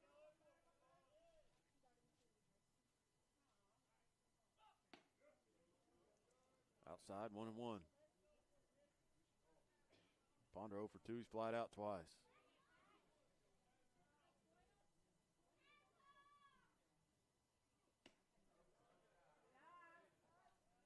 2-1. Watching Terrell these last few innings, you wonder what happened in the fifth. He's looked sharp. Excuse me, in the second. Number 5 on my mind. That's the inning that they scored 5 runs in that second inning. Outside of that inning, he has been very sharp. But Terrell issued 2 walks, committed an error. That might have shaken him a little bit, because right after that error is when he gave up the home run. Called strike 3. Ponder is retired. Back in top of order for Shelton State, batting number 11, Trenton Shirley.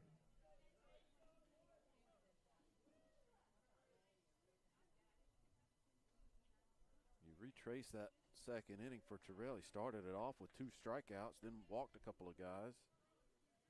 No, started off with 1 strikeout, I beg your pardon. Then walked a couple of guys. Got the second out, and that's when things sort of unraveled. A fly ball to center, but he has settled down since that second inning. Just 1 hit allowed since then. Headed to the top of the 7th, 5-0. And he gets them 1, 2, 3 in the 6th. 5-0, still our score.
Five nothing. The top seeded team, Shelton State Bucks, in control right now as we start the 7th inning. For Shelton, number 23, J.D. Wilkins, and coming to plate, or Coastal Alabama. 8-9-1 spots for Coastal. McBride. McBride, Stevens, and Murphy.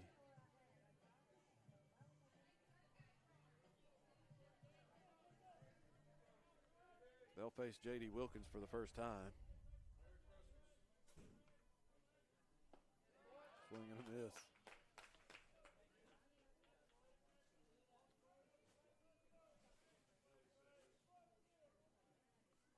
Oh, 0-1 the count.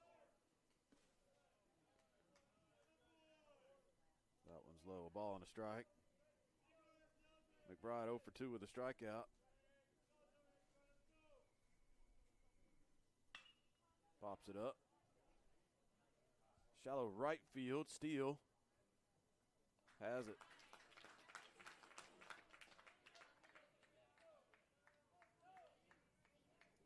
After the fly out, now batting number 3, Joseph Stevens.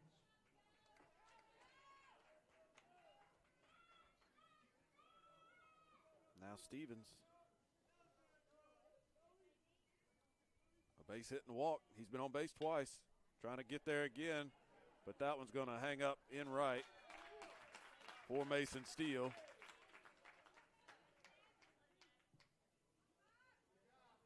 Back at top of order, number 5, Devin Murphy. 2 down in the 7th. And the leadoff man, Murphy, comes up for the 4th time. He's 0 for 3 with a strikeout. Wilkins, good breaking ball. Strike one.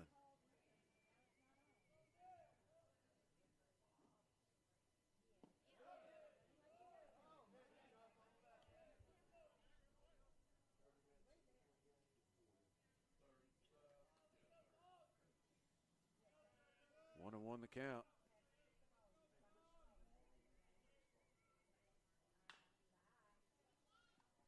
Foul ball, third base. 1-2 to Murphy.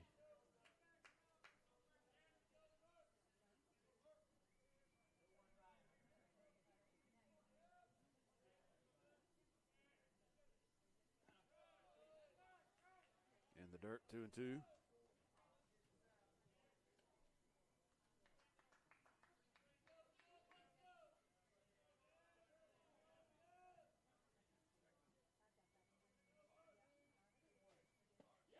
Called strike three at the knees. And Wilkins continues his good work out of the bullpen. He's retired all 7 batters he's faced. That's his first strikeout.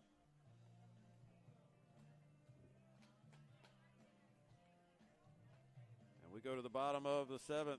Shelton leading at 5-0.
Dutton to lead things off in the bottom of the 7th.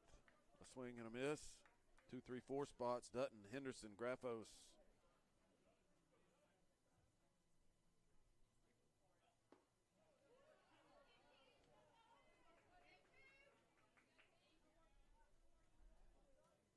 Oh and 2.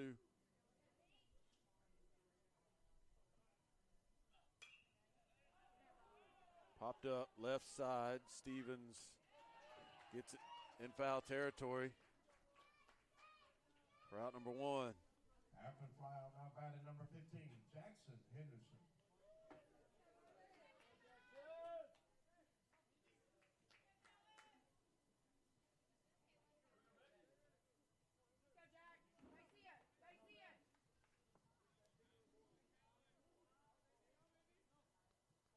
Henderson 2 for 2. A single. A 3-run home run and a walk. And a 1-0 count.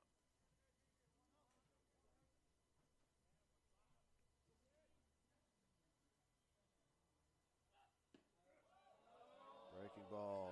Catches the outside corner. Groans from the Shelton State folks. 1-1. That was pitch number 100 for Talon Terrell. Grounded past third. Stevens, a diving attempt, couldn't get it. And Henderson continues his good work. He's 3 for 3.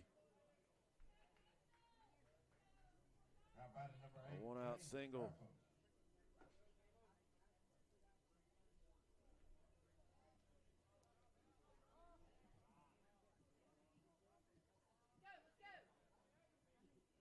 So Henderson at first.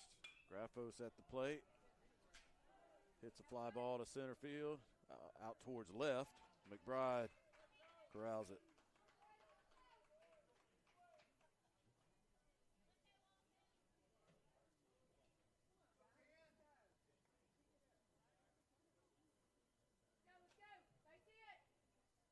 Now batting number 10, Lawson Neal.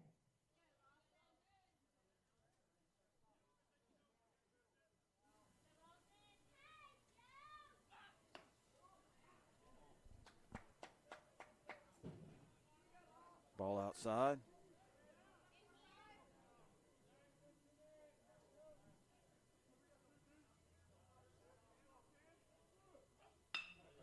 Up the middle and threw into center field for a base hit.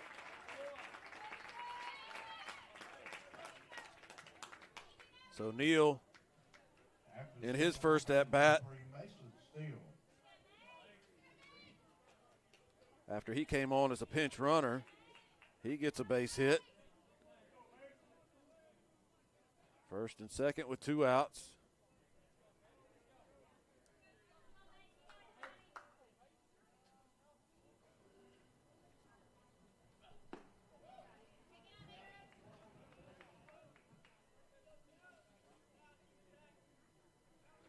One ball, no strikes.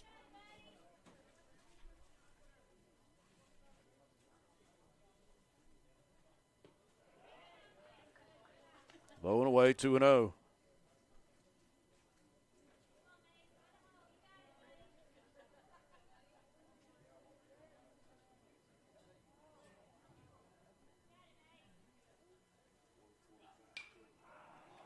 Caught it off the end of the bat and hit it in the air, shallow center. It's going to be the shortstop, Gielan, to make the play. So Terrell gives up a couple of base hits, but leaves those runners stranded.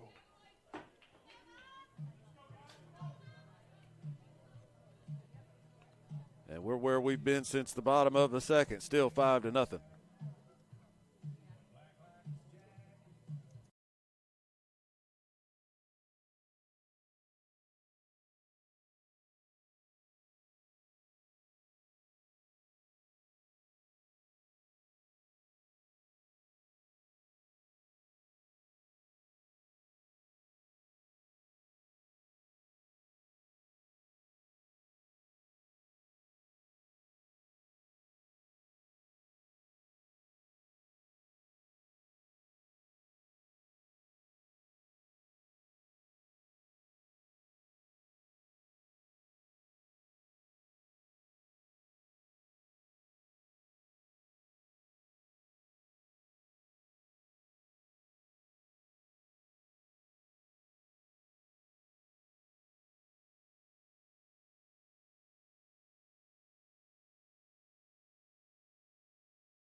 Coastal South running out of time, trailing it by 5.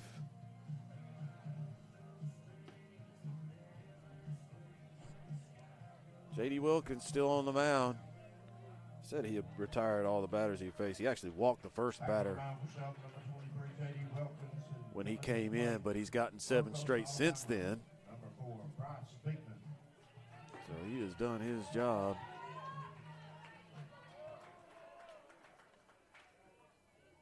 Good pitching just seems to come with the territory with this Shelton State team. There's an expectation when they put the ball in your hands that you get out there and get outs, and that's what Wilkins has done. Just 3 hits for the Coyotes in this game.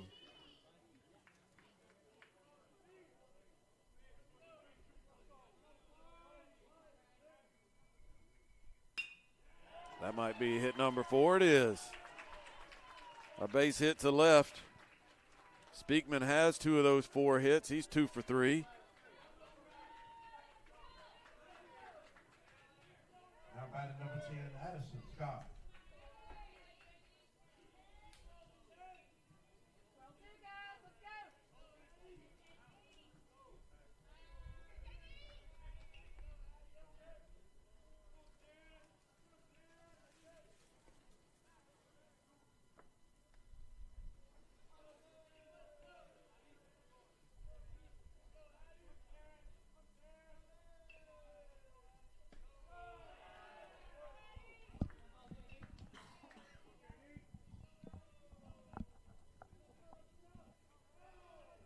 Addison Scott at the plate.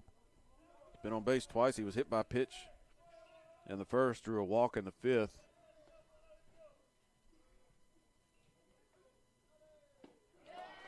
Swung through that one to even the count at 1-1.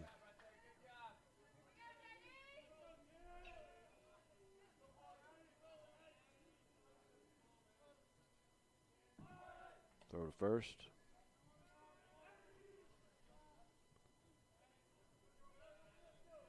Driscoll got the start for Shelton. Went 4 2/3, gave up 3 hits, 2 walks, and struck out 5. Wilkins has come on. Runner goes. Pitch is ripped foul. 2 1/3 so far for Wilkins. That leadoff single by Speakman was the first hit that he gave up. A walk and a strikeout for him. Coyotes trying to find a way to rally here late. Called strike 3. Addison Scott absolutely froze on that breaking ball. Second strikeout for Wilkins. After strikeout now by number 6, Quincy Walker. 1 out in the 8th. Now Walters 1 for 3.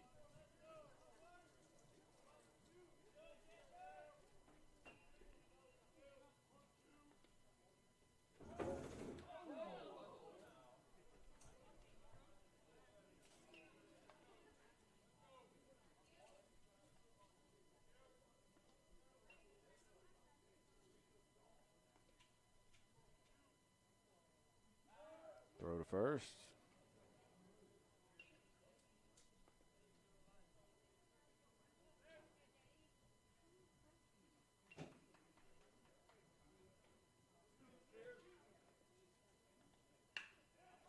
Line drive to second. Back to first for the double play.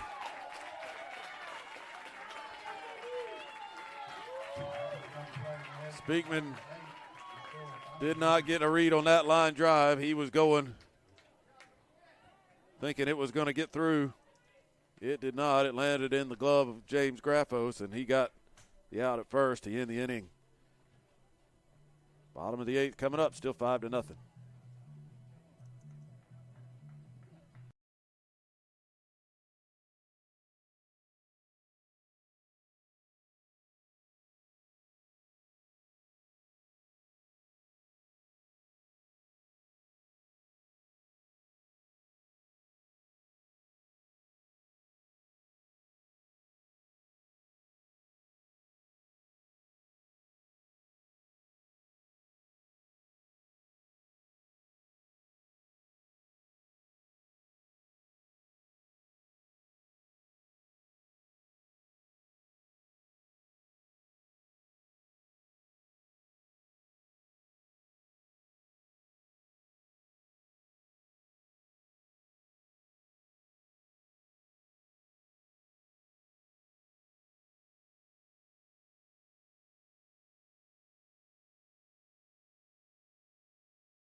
Bottom of the order, 7, 8, 9 for the Bucks in the 8th. Terrell still out there. The pitch count at 107 for him, but if this score remains the way it is, Coastal could still potentially have 3 more games in this tournament. So conserving pitching, an important aspect of navigating your way through this thing. Terrell's pitching good. 1-1 the count. I'd like to see him get through this inning so you don't have to burn another arm. Fly ball to right.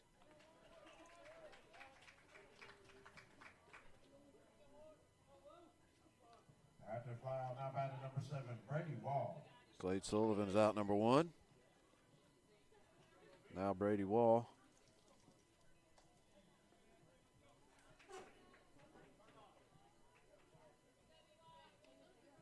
One for 2, a walk, a base hit, a run scored for Wall.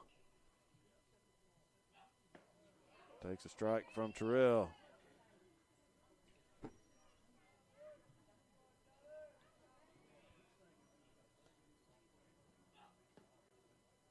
Takes one low.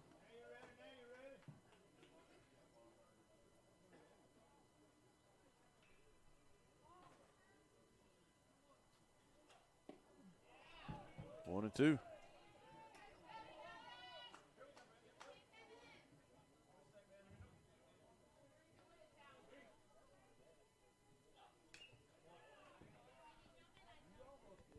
Wall got a piece of it.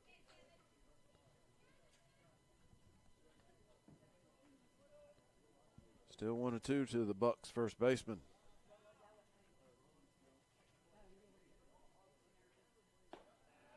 Called strike three on the corner.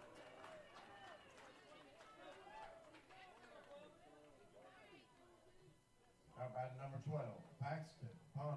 2 outs for Ponder. 5th strikeout for Terrell. And he drops the curveball in there for strike one.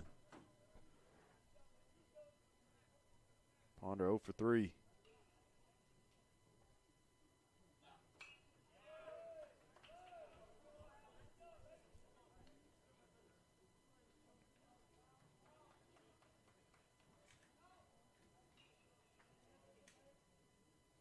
No balls, 2 strikes. And he's rung up, called strike 3 to Ponder. Back-to-back strikeouts for Terrell in a 1-2-3-8. Coyotes down to their last shot here in this game. Trail it 5-0 as we go to the 9th.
Back on the mound for Shelton, number 23, J.D. Wilkins, and coming to the plate for Coastal Alabama South, number 12, Caden Mason. Last shot for the Coyotes in the 9th. They trail it 5-0.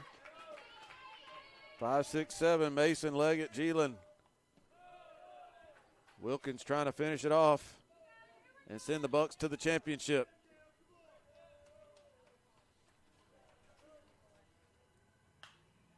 The 1-0 is popped up, foul territory. Neal gives it a look, but it gets out.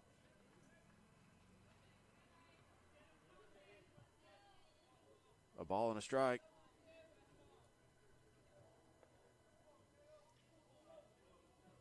Winner advances to the championship. That'll be played tomorrow over at Jacksonville State. Call strike, it's 1-2. Loser will play in the next game here today. Wallace Hansville waiting for the loser of this game.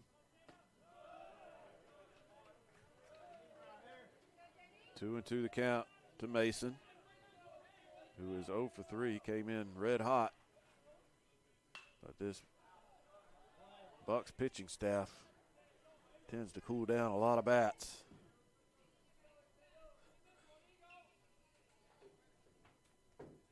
Looking to polish off a shutout here. They gave up just 1 run in their opening victory against Northwest Shoals 2-2 is low.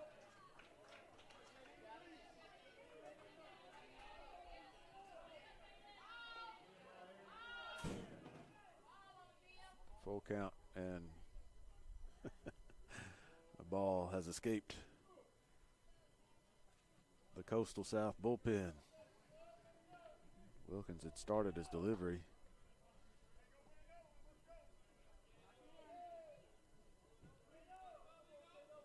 Now we'll get the 3-2. Popped up. Shallow right. Steele over towards the line. Makes the catch.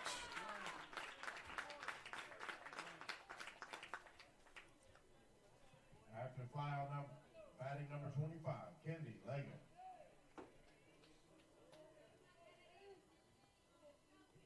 One out in the ninth. Leggett also 0 for 3. He struck out and grounded out twice.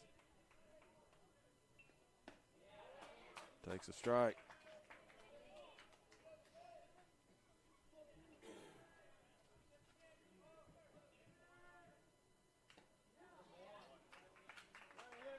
Foul off at the plate.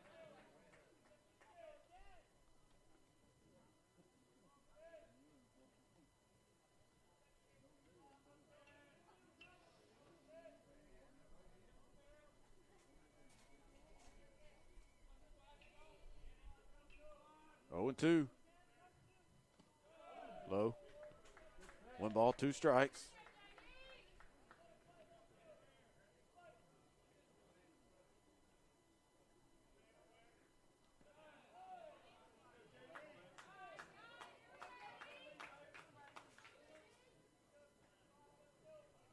That one in the dirt. 2 and 2 now.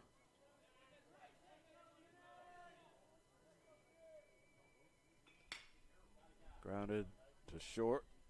Ponder fields the high hop. Makes the throw.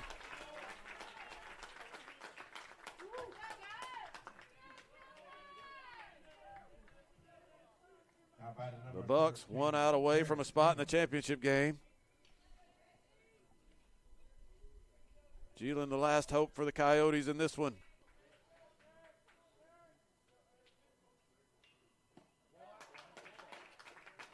Swung on and missed. 0 and 1. Geelan 0 for 3. Struck out, flied out twice.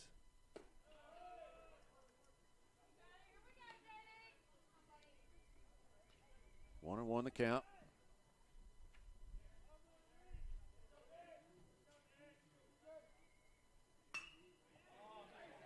In the air to right. There comes Steele, and he makes the catch.